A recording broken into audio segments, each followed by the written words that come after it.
क्या लगता है सर, इस बार बीएसपी से आप लोग का कुछ बात ही चलेगा? अभी बात तो कई लोगों से चल रही है, छोटी बड़ी कई पार्टियों से चल रही है हमारी। देखिए समय आएगा तो यकीनन है कि आप ही के माध्यम से ये बात आगे जाएगी। सर को क्वेश्चन है, क्या लगता है कि अगर बीएसपी के साथ अगर आपका गठबंधन होगा तो क्या कुछ मिलेगा मजबूती बिहार में? मैं कह रहा हूं कि गठबंधन में मजबूती तो है ही, इसमें कोई शक नहीं है। क्योंकि पार्टियों के साथ एक विशेष वोटर्स का रिश्ता जुड़ा हुआ रहता है और कई विचारों के लोग एक साथ जुड़ जाते हैं तो यकीन उससे मजबूती आती है। इस वक्त देश में जो है राजनीतिक जो धारा बह रही है तो उसमें इन फासिस्ट कुव्वतों को, जो कम्युनल फोर्सेज हैं, उनको रोकने के लिए जो सो कॉल ही सही, जो सेकुलर हैं या जो फासिस्ट नहीं हैं, जो लोकतंत्र पर विश्वास रखते हैं, जो धार्मिक उन्माद से किनारा कस रहते हैं, जो सांप्रदायिकता को बढ़ावा नहीं देना चाहते हैं, ऐसे लोगों को एकजुट होना चाहिए। ये नुकसान देश का नुकसान हो रहा है। दोस्तों, इसी साल बिहार में बिहार विधानसभा का चुनाव होने वाला है। तमाम पार्टी, आरजेडी, जेडीयू, माले, बीएसपी, जितने भी तमाम पार्टियां हैं बिहार में, चाहे एमआईएम हो, सारे लोग तैयारी कर रहे हैं, अपना अपना मोटो लोगों को बता रहे हैं। लेकिन इस वक्त हम पहुंच चुके हैं पटना में। हमारे साथ बातचीत करने के लिए एमआईएम के प्रदेश अध्यक्ष और विधायक अख्तरुल इमान साहब हैं। सर, बहुत बहुत स्वागत है आपका। बहुत बहुत शुक्रिया जनाब। सर, क्या तैयारी चल रहा है? इसी साल बिहार में चुनाव होने वाला है, तैयारी पूरी चल रही है। जो हमारे सीमित संसाधन हैं, जो हमारा संगठन है, पूरी मजबूती के साथ तैयारी हम लोगों ने की है। कभी कोई नहीं जीते थे, फिर एक जीते, फिर 5 जीते हैं, भाग गए अलग बात है, लेकिन पार्टी पूरी मजबूती से काम कर रही है। सर, बिहार में तो एनडीए गठबंधन है, इंडिया गठबंधन है, तमाम लोग तैयारी कर रहे हैं। आप लोग सर अकेले लड़ेंगे पूरे बिहार में, कैसे सर चुनौती दे पाएंगे? मैं अकेले चला था जानिबे मंजिल, मगर लोग आते गए और कारवां बनता गया।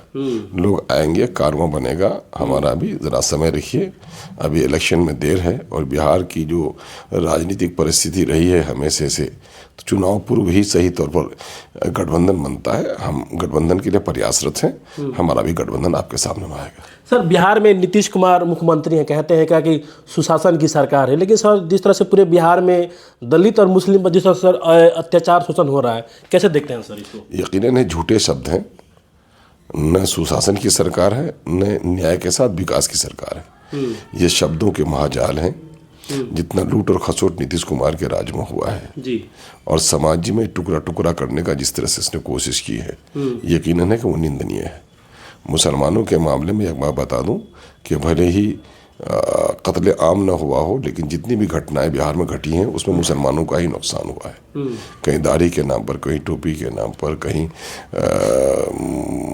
एक बच्ची है गुलनाज, उसको जलाया गया, सनोबर को दिन को मारा गया, जैनुल आबिदीन को मारा गया। आप देखेंगे यहाँ बिहार शरीफ जला, बिहार शरीफ में मुसलमानों की मिल्कियत को नुकसान पहुँचाया गया और मुसलमानों के औकाफ की ज़मीन पर कब्जा हुआ। अभी वक्फ बिल का मसला है, नीतीश कुमार उसमें सामने अब आ गए हैं गोया कि मुसलमानों के ख़िलाफ़ उस बिल का वो समर्थन कर रहे हैं। जो जेपीसी की रिपोर्ट सबमिट हुई है, उनके लोगों ने उसी गलत रिपोर्ट में अपने आप को शामिल रखा है।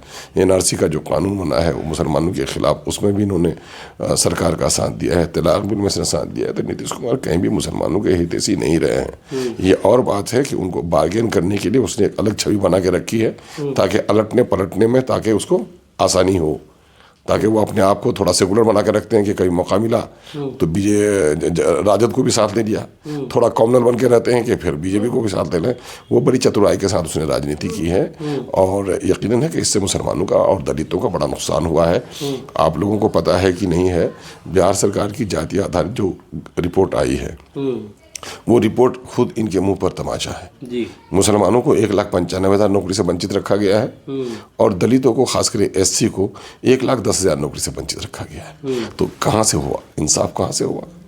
तो ये तो सबूत है। अगर इसी तरह तहकीक किया जाएगा तमाम तर चीज़ों में, मुसलमानों के और दलितों के बस्ती में बिजली नहीं जा रही है, मुसलमानों और दलितों के बगल में स्कूल अच्छा नहीं है, वहाँ अगर हॉस्पिटल है तो डॉक्टर नहीं है, उस गांव में सड़क पहुँचती है तो टूटी हुई को खबर लेने वाला नहीं है, अगर दलितों की बस्ती उस पार है, नदी है, तो वहाँ पर पुल बनने के लिए तैयार नहीं है। सारे पैसों को ये लोग समेट कर लेके आकर के पटने को सजा रहे हैं बाहर की दुनिया को दिखाने के लिए। गाँव की हालत अच्छी नहीं है। इसका वो कारण है कि पलायन आम है। बिहार से जितना पलायन हो रहा है, जवानों का पलायन हुआ, बच्चे पलायन कर रहे हैं, बेटियां पलायन कर रही हैं, तो ये कौन सी जगह पर आज शिक्षा के लिए पलायन करना है, कोटा जाना है, दिल्ली जाना है, अच्छे पढ़ाई के लिए बीमार पड़ना है तो खुद चीफ मिनिस्टर बीमार पड़ जाता है, चीफ सेक्रेटरी बीमार पड़ जाता है, आईजीएमएस और एम्स है, और यहाँ पर 5,000 बेड का पटना मेडिकल कॉलेज को बना रहे हैं।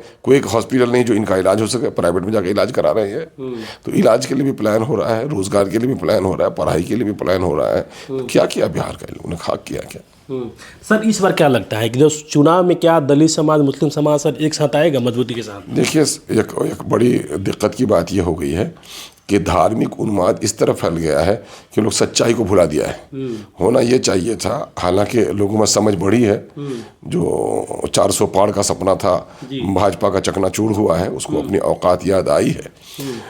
लेकिन मजहब को, धर्म को इन लोगों ने इतना राजनीतिकरण कर दिया है कि हर आदमी सिर्फ उसी के बारे में सोचता है। लगता है कि पूजा पाठ के लिए ही, इबादत के लिए ही पैदा हुआ है, बाकी दूसरा काम नहीं है उसका। नौजवानों का रोजगार हो, बच्चों की पढ़ाई हो, बीमारों की दवा हो, किसानों की फसलों की कीमत हो, ये सारे मुद्दे बिल्कुल दब कर रह गए हैं। कल कारखाने लगे अपने यहाँ, ये सारे मुद्दे दब गए हैं। और जब भी राजनीति होता है तो राजनीति का भगवाकरण करके लोग कहीं ना कहीं से आम जो जनों के विकास के मुद्दे हैं, बुनियादी मुद्दे हैं, उन बुनियादी मुद्दों से हटा कर ये लोग राजनीति कर रहे हैं। अब जनता को, युवाओं को, मीडिया के साथियों को ज़रूरत है कि जनता को उसकी बुनियादी ज़रूरत के बारे में आगाह कराया जाए। सर जब 2020 में जब चुनाव हुआ तो आप लोग और बीएसपी दोनों का गठबंधन था, आप लोग साथ में चुनाव लड़े थे। क्या लगता है सर इस बार बीएसपी से आप लोग का कुछ बात चलेगा, गठबंधन चलेगा? अभी बात तो कई लोगों से चल रही है, छोटी बड़ी कई पार्टियों से चल रही है हमारी। देखिए, समय आएगा तो यकीनन है कि आप ही के माध्यम से बात आगे जाएगी। सर को क्वेश्चन नहीं, क्या लगता है कि अगर बीएसपी के साथ अगर आपका गठबंधन होगा तो क्या कुछ मिलेगा मजबूती बिहार में? मैं कह रहा हूं कि गठबंधन में मजबूती तो है ही, इसमें कोई शक नहीं है। चूंकि पार्टियों के साथ एक विशेष वोटर्स का रिश्ता जुड़ा हुआ रहता है और कई विचारों के लोग एक साथ जुड़ जाते हैं तो यकीन उससे मजबूती आती है। इस वक्त देश में जो है राजनीतिक जो धारा बह रही है तो उसमें इन फासिस्ट कुव्वतों को, जो कम्युनल फोर्सेज हैं, उनको रोकने के लिए जो सो कॉल ही सही, जो सेकुलर हैं या जो फासिस्ट नहीं हैं, जो लोकतंत्र पर विश्वास रखते हैं, जो धार्मिक उन्माद से किनारा कस रहते हैं, जो सांप्रदायिकता को बढ़ावा नहीं देना चाहते हैं, ऐसे लोगों को एकजुट होना चाहिए। ये नुकसान देश का नुकसान हो रहा है। बड़ी विडम्बना है इस वक्त कि देश की आज़ादी से कबल लोगों के दरमियान में राष्ट्रीयता की भावना थी। वह राष्ट्रीयता की भावना ही थी जिसने स्वतंत्रता संग्राम को आगे बढ़ाया। लेकिन देश की आज़ादी के बाद ये भारत में जो राष्ट्रीयता की वो थी, वो कहीं ना कहीं से धूमिल हो गई है। कहीं क्षेत्रवाद हो गया है, कहीं भाषावाद हो गया है, कहीं जातिवाद हो गया है, कहीं धर्मवाद हो गया है। इससे देश की बुनियादें कमज़ोर हुई हैं। एक बार फिर मजबूत लड़ाई हमारे सोशलिस्ट मिजाज के लोगों को आना चाहिए, जो लोकतंत्र पर विश्वास करते हैं उन लोगों को सामने में आना चाहिए कि देश सबका है, इस देश को बचाना सबका काम है, इस देश की तरक्की में सबकी तरक्की है।